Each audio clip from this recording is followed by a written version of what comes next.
In this video, I'll show you how to install the DRIcore Subfloor. So this is a floating subfloor that you can install over a concrete floor. The grooved bottom creates an air gap that's supposed to help protect against moisture, mold, mildew, and small water leaks. It's also supposed to make the floor feel warmer. It supposedly has an R value of 1.4, so it's going to soften that finished floor against the hard concrete. Each panel size is about 3/4 inch thick, and it's 23.25 by 23.25 inches. So it'll say it's 2 by 2 feet, but it's actually not. And the panels are tongue and groove, so it makes it pretty easy to install. So here are the basic tools that you'll need. You'll need some sort of pull bar for the end pieces. You need a hammer, a tapping block. I used a 2x4 piece of lumber, some sort of saw, 1/4 inch spacer going around the edges, and a tape measure. So you can see that I'm already kind of mid-project here before I started filming. But what I did is started along the longest, straightest wall that I had.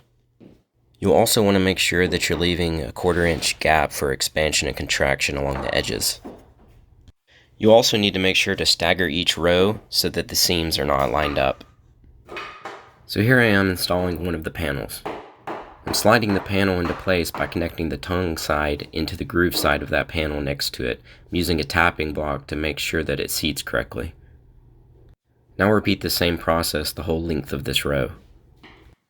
Sometimes you'll need to smooth the tongue of one panel out to get it to seat properly into the groove. Sometimes the little OSB chips will be sticking up and it'll make it harder to hammer it in.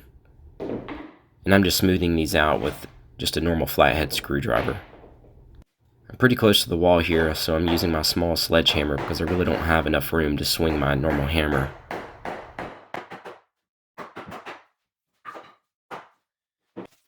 So here I'm installing the next panel in the row just using the same process as before.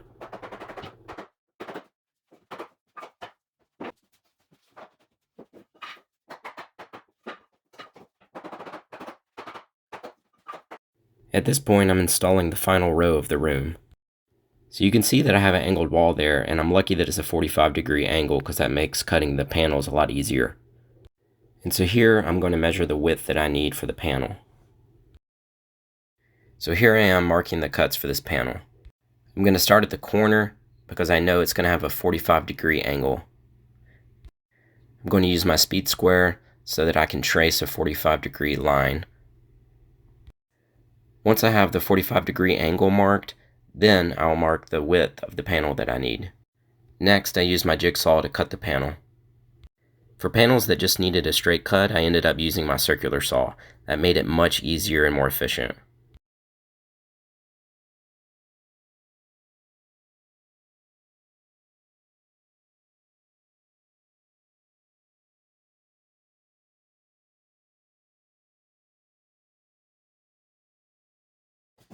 So here I'm going to install the angle piece that I just cut. I'm going to use a small tapping block to sit it in position. Once I've tapped the panel into position, then I'm going to use my pull bar along the walls to make sure the tongue and groove are connected. I'll use the same method along the rest of this row. So here's the finished project. It actually turned out pretty good. I was lucky and my basement floor was level, so I didn't end up using any of the shims. They come separately, so you will have to buy those if your basement floor is unlevel in spots. And so next up in my basement remodel project, I'm going to be putting the finished floor down. If you found this video helpful, give it a thumbs up and subscribe to my channel for more videos. Thanks for watching.